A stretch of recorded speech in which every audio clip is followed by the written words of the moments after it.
Today, I want to talk about the double edged sword of doing the deepest kind of personal growth work and of making progress along the existential or spiritual growth path.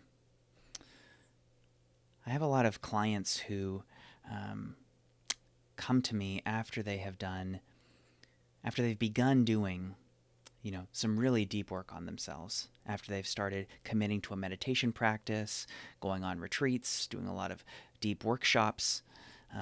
And they tell me that, a couple years ago or when they were younger, they used to have no problem putting in long hours at work, pushing themselves really hard. They could rely on this kind of uh, aspect of themselves that was willing to do whatever it took, that was willing to just, do the grind, just put in the hours, put in tons of time at work, impress people, um, and now they've lost that.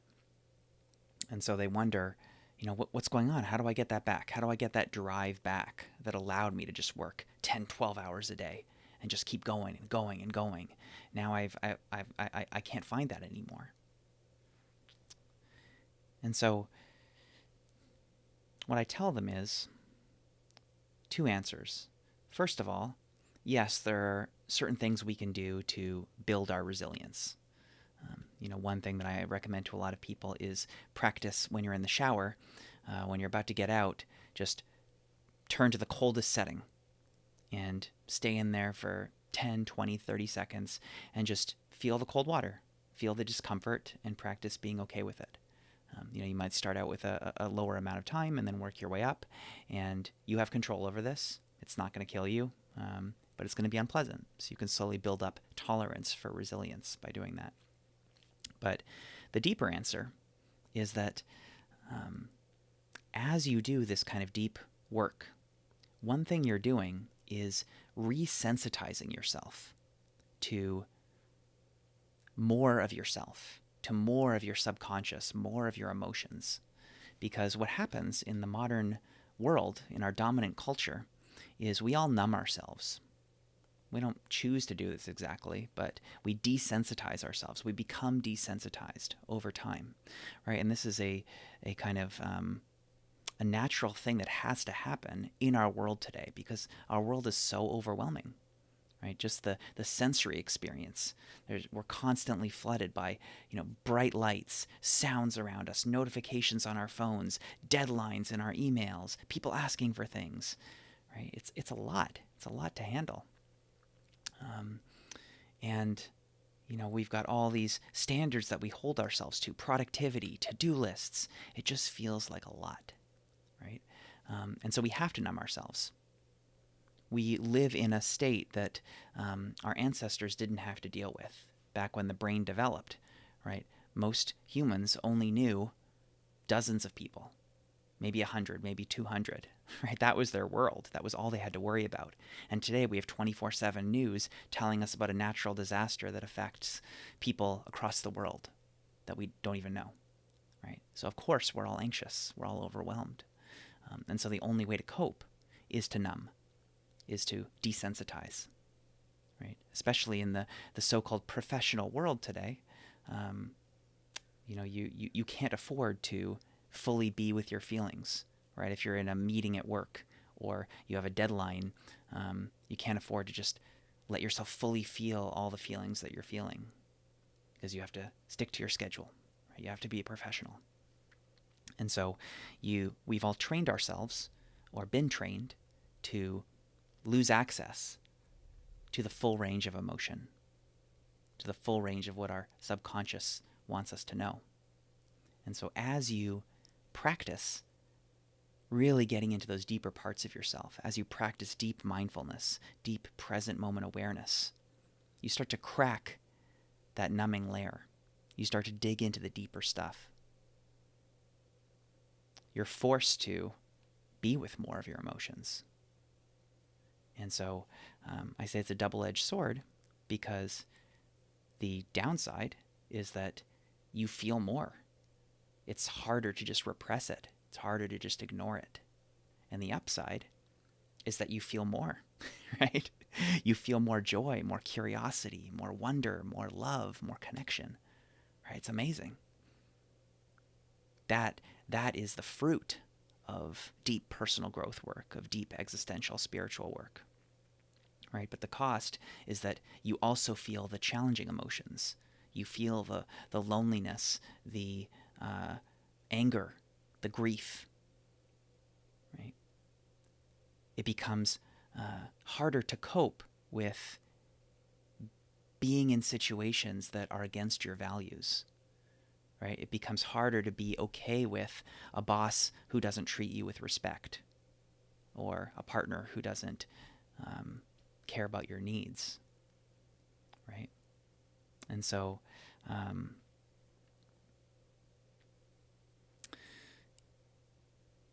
one intentional thing that is taught on Vipassana meditation retreats is deconditioning automatic responses, deconditioning the autopilot that runs us normally. And so that's kind of the intended goal, right, of the retreat, is to decondition the automatic responses so that you are able to practice mindfulness and really choose yourself. How do I want to respond in this moment? What choice do I want to make? What do I actually want here? Right? And so that's wonderful, because it means that you actually get to choose how you are in the world instead of just letting these scripts run you. But the downside is it means you actually have to choose. You can't just let the momentum keep running you. You can't just let the scripts of the culture keep running you. Right? You might have this script that says, I have to do what my boss says. I have to do what my partner says. I have to go to work at this time and, do these reports by this deadline and all that, right? And so you're used to just, this is what I have to do. No choice. But as you begin to practice this deconditioning, you're forced to confront, wait, do I want to do that? Do I actually have to do that? What happens if I don't do that? What happens if I choose something else instead? So it's incredibly freeing at the deepest possible level, but it's also at odds with capitalism, right? It's at odds with the current dominant culture that we live in.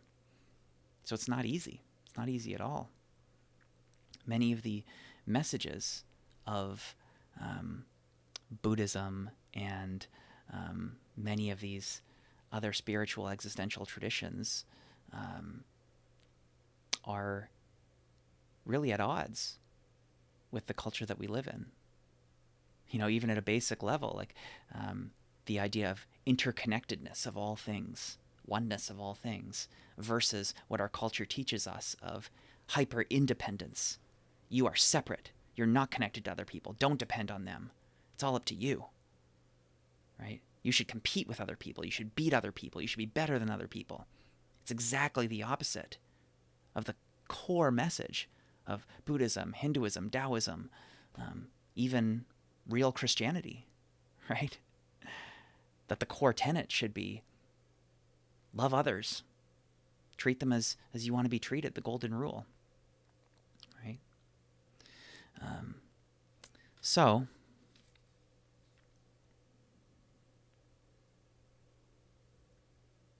what do we do with this? One thing is, as we're deconditioning, we need to become less reliant on external motivation.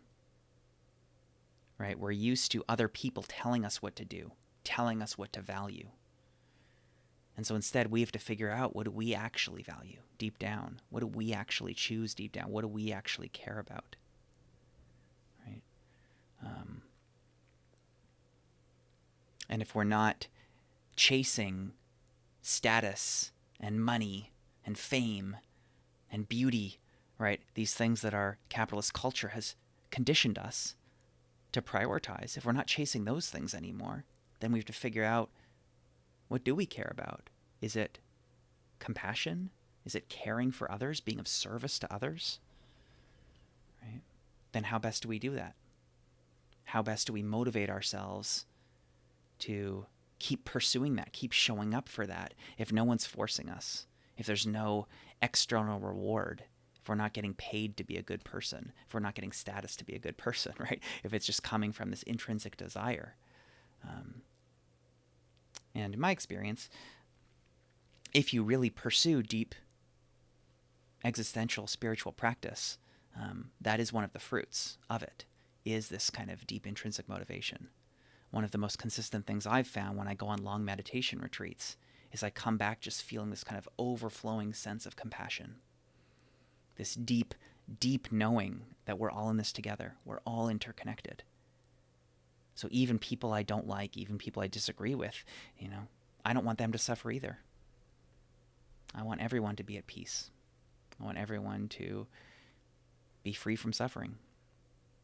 And so that's what motivates me. This deep care for others and this deep curiosity to learn more about myself and about reality. And I think that's the deepest possible source of motivation. So I want to leave you with this, that can be a good reason to go on meditation retreats, to seek out deep personal growth workshops, to do this hard work, because the fruit is, a deeper sense of satisfaction than what the typical capitalist, motivations like wealth and fame can offer you. It's a more lasting source of motivation. And I also want to give you a warning, right? That if you really do deeply pursue this stuff, the deepest forms of personal growth and transformation, then it might be harder for you to put up with some things that you've been putting up with. It might actually drive you to quit your job, leave your marriage, break up with friends that don't have the same values as you're finding that you have, right? So that's, again, the double-edged sword, that doing this deep kind of work can unlock so much amazing stuff for you. And it can also mean that you'll be forced to make some hard choices, set some hard boundaries, and leave behind things that aren't serving you anymore, that aren't serving this new version of you that you're becoming. So I think it's worth it. And I wish you the fruits of this work. I hope that you can get them for yourself. And I'd love to hear how this video landed with you. If you want to leave a comment, I hope you have a nourishing day.